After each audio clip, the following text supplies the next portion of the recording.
Hi, listeners. I am Emily, and I'm a student at the University of Illinois. Today, Jean Droskow and I are going to be chatting about virtual career fairs. If you have any questions after listening to this podcast, please email us at acescareerservices@illinois.edu.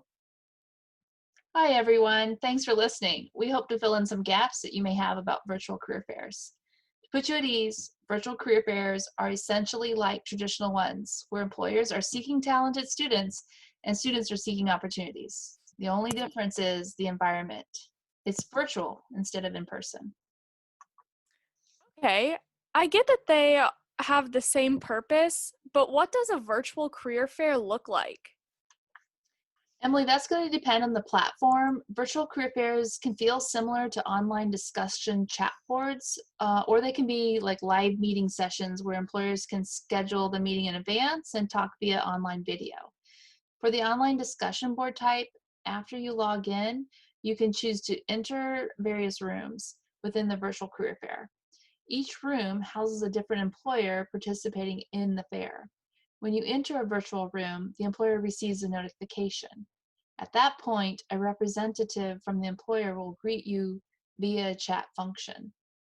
Hmm, that's interesting. So once they greet you via the virtual chat, then do you start speaking with them? Generally speaking, yes. Sometimes there already may be others in the virtual room and they may be in the middle of a conversation.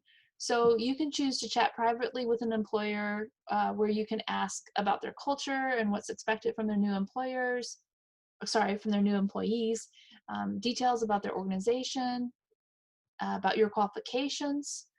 Employers may even want to video chat with you face to face.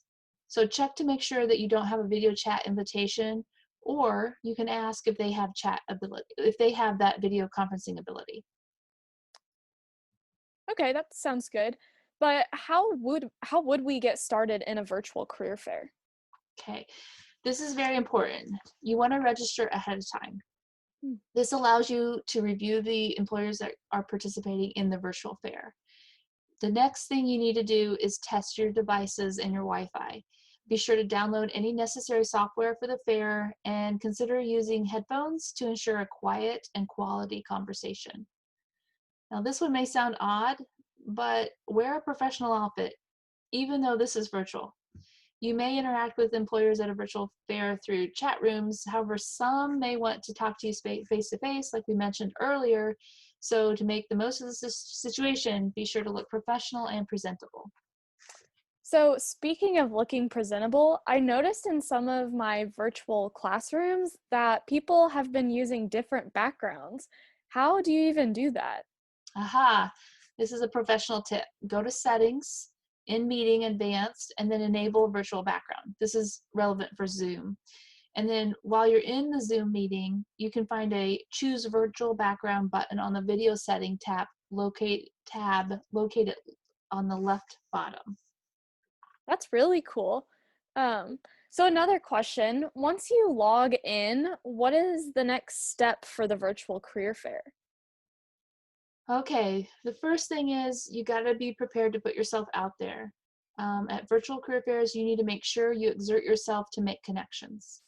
And once the employer engages you in a chat, it's your turn to introduce yourself and ask questions about the organization and open positions. Attendees must present themselves to employers and feel confident when they're doing so to make a good impression. The second thing you need to do is use clear, professional business communication. So the pro tip on this one is to avoid text lingo, emoticons, and any slang. The third piece is to demonstrate strong body language in video chats.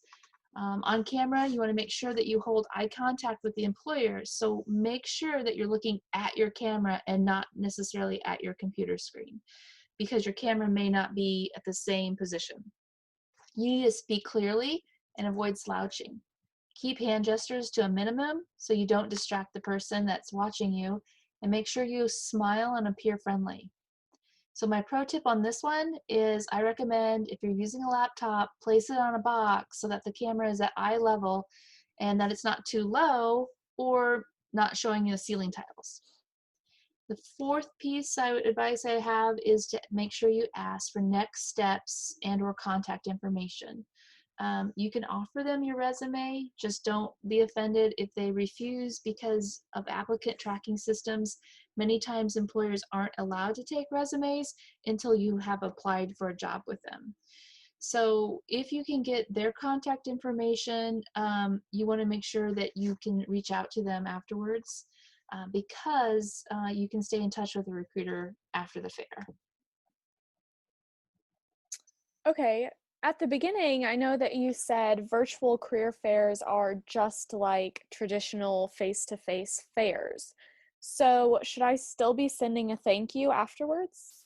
My best advice is to follow up from a virtual career fair meeting with an email thanking the recruiter for their time, expressing your interest, and connecting the career fair conversation that you had with them in the email.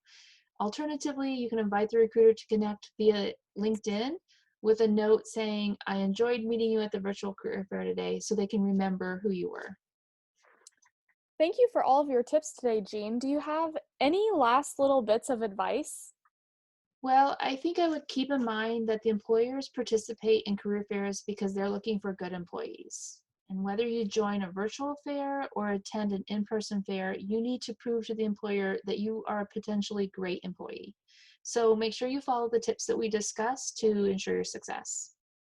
Okay, thank you everyone for listening to this podcast about virtual career fairs. Again, if you still have any questions, please email us at acescareerservices@illinois.edu. Bye, everyone, and remember, you're an Illini and you've got skills.